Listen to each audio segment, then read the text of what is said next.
মই খোলাখুলি আহ্বান দি আছো গৌৰৱ গগৈক, আমাৰ যুদ্ধ কাৰ লগে?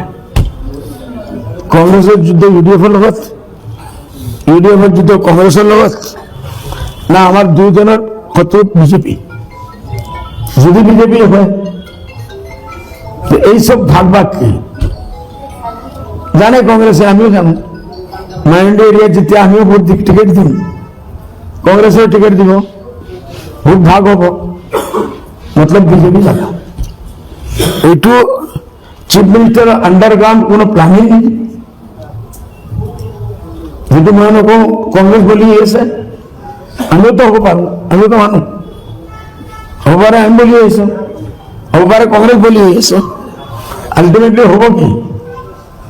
অহা দিনত আমি দেখি আছো কংগ্ৰেছত উজনি অসমত কোনো ভোট নাই।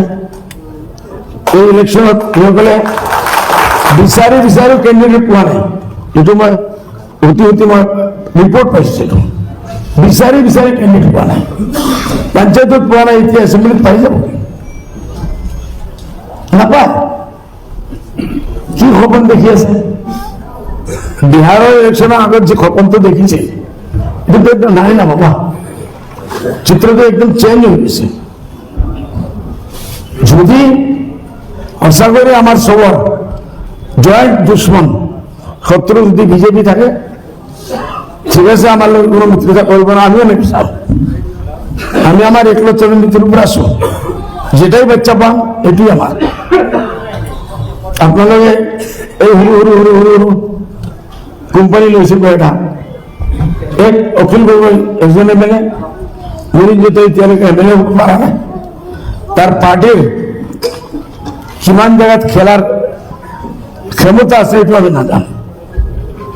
আমাৰ মুজিবুৰ ৰহমানে এতিয়া দেখিছো মই টুইট কৰিছে, মুৰিঞ্জতি আৰু অখিল গগৈ আমাৰ মাইনৰিটি এৰিয়াত আহি যাওক, আমি 2 সিট নিদি আপোনালোকে জিকাই দিম। এটা আমাৰ অপজিশ্যন মানুহ লাগে, এইটোৱে কৈছে না, অপজিশ্যন মানুহ লাগে। এইটো এটা ভাল মেসেজ পলিটিক্সের কারণে। যদি আমি শান্তি বিচারে, এই যে এমন কোনো শিশু নাই যে চাচ্ছিল বাচ্ছিল, যে মাত মাতিয়েছে, ইমান অপমানজনক মাত মাতিয়েছে। পৃথিবী বোধহয় হিটলার মুসলিমে মাতা নাই কিনে যে একটার বা জানে কি বলবো। ইউডিএফ নিজের জায়গাত,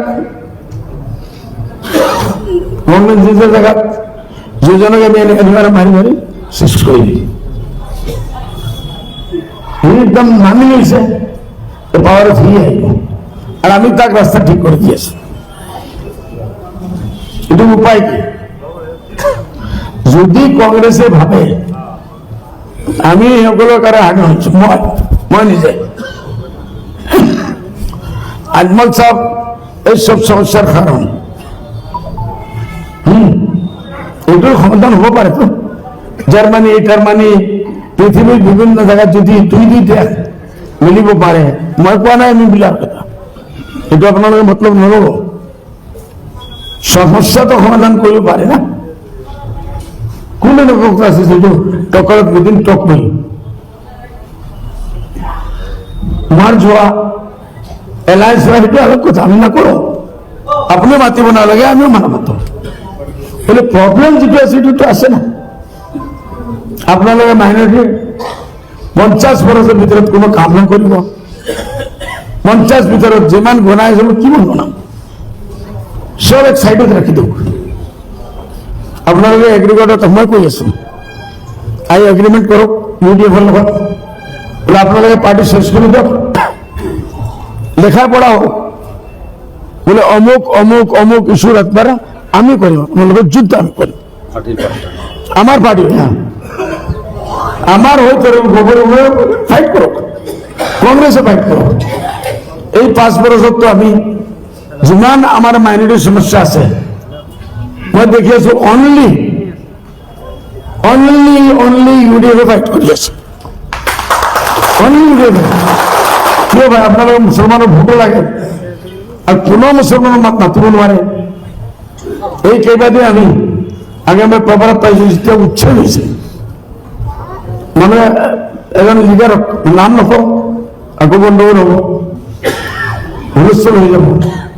কৈছে আমাৰ ওপৰৰ পৰা মানা আছে মুছলমান লিডাৰ, কিয় তুমি মুছলমানৰ লিডাৰ হৈছিলা? জাতিৰ কথা যদি মাতিব নোৱাৰে, খালি MLA হোৱাৰ কাৰণে, MP হোৱাৰ কাৰণে, এগুলো কোনো ইনসানিয়ত নয় ভাই। ইনসানিয়ত একটা বস্তু আছে, তাও না মই আমার পার্টির লোকের বিনা মুসরা আমার পার্টির কোনো মানুষ MLA বানার কারণে হারায়, প্রয়োজন আছে, ফাইট করিয়েছে, আপনি ভুলিয়েছে।